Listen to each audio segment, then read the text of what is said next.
శ్రీ మహాగణాధిపతయ నమః, శ్రీ మహాలక్ష్మీ నమః, మహాసరస్వతీ నమః, శ్రీ గురుభ్యో నమః. సర్వమంగళమాంగళ్యే శివే సర్వార్థసాధికే శరణ్యే త్ర్యంబకే దేవి నారాయణి నమోస్తుతే. పుష్యమాసము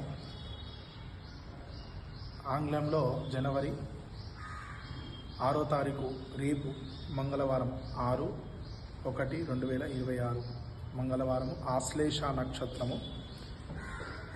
రేపు అద్భుతమైనటువంటి కార్యక్రమము.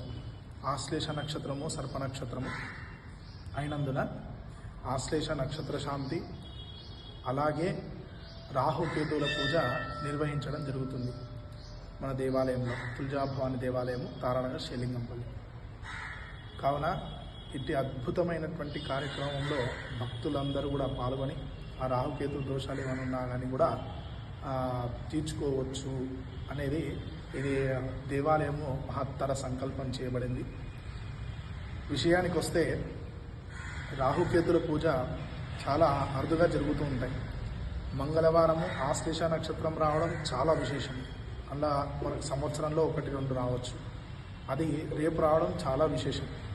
కాబట్టి దేవాలయంలో ఉదయాన్నే అమ్మవారికి 4 గంటల సమయంలో విశేష సంకల్పము, అభిషేకం నిర్వహించడం జరుగుతుంది.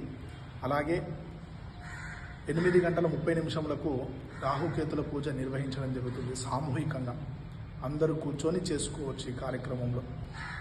అలాగే 8:30 నుండి 11 గంటల వరకు కార్యక్రమం జరుగుతుంది. 11 గంటల నుండి 12 గంటల వరకు అమ్మవారి నామ సంకీర్తన. ఇదొక విశేష కార్యక్రమం. కలౌ స్మరణాన్ ముక్తి అని మనకి శాస్త్రంలో చెప్పబడింది. అంటే ఈ కలియుగంలో మనము ఎంత స్మరణ చేస్తే అంత మనకి విముక్తి కలుగుతుంది అని శాస్త్రంలో చెప్పబడింది. కాబట్టి 11 గంటల నుండి 12 గంటల లోపు మనము నామ సంకీర్తన ఉంటుంది అమ్మవారి. అలాగే 12 గంటలకి మహానివేదన, ఆరతి నిర్వహించడం జరుగుతుంది.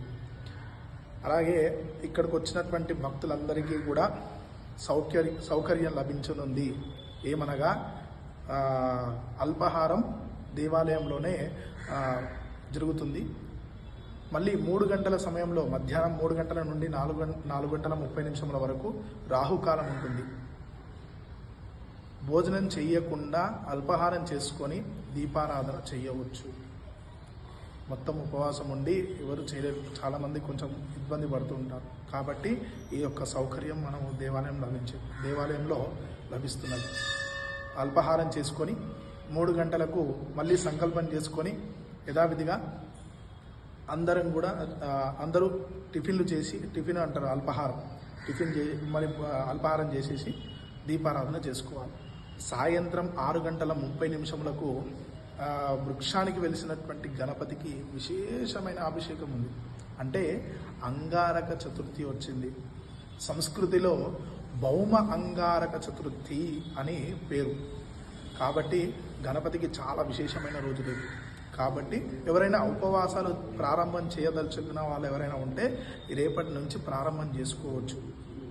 కావున 6:30 సాయంత్రం గణనాథుడికి అభిషేకం ప్రారంభమవుతుంది. 8 గంటలకు ఆ గణనాథుడికి హారతి మరియు తుల్జాభవాని అమ్మవారికి విశేష మంగళహారతి నిర్వహించుకొని కార్యక్రమం పూర్తి చేసుకుంటాం. ఇట్టి విశేషమైనటువంటి కార్యక్రమంలో దంపతులుగా ఉన్నవాళ్ళు ఖచ్చితంగా దంపతులుగా కూర్చొని పాల్గొనవలెను. పెళ్లి కాని వాళ్ళు ఎవరైనా ఉంటే కనుక వాళ్ళు సపరేట్గా కూర్చొని ఈ కార్యక్రమంలో పాల్గొనవచ్చు. సాంప్రదాయ దుస్తులతోనే రావలెను. ప్యాంటు, షర్ట్లు నిషేధం. ఖచ్చితంగా పంచ, కండువ, అలాగే పెళ్ళైన వాళ్ళు చీరలు, అలాగే పిల్లలైతే పంచ, కండువ, అమ్మాయిలైతే పట్టులంగా కానీ అట్లా అవి వేసుకొని రావాలి. మన సాంప్రదాయ దుస్తులతోనైతే వచ్చి కార్యక్రమంలో పాల్గొని ఈ యొక్క విశేషమైన కార్యక్రమంలో పాల్గొని అమ్మవారి యొక్క దివ్యమైన ఆశీస్సులు పొందగలరు. ఇట్టి కార్యక్రమము వేదమూర్తులచే నిర్వహించబడుతుంది. కావున ఇట్టి మహత్తర కార్యక్రమము, మహత్తర సంకల్పము ఈ భక్తులకు కోసమే నిర్వహించబడుతుంది.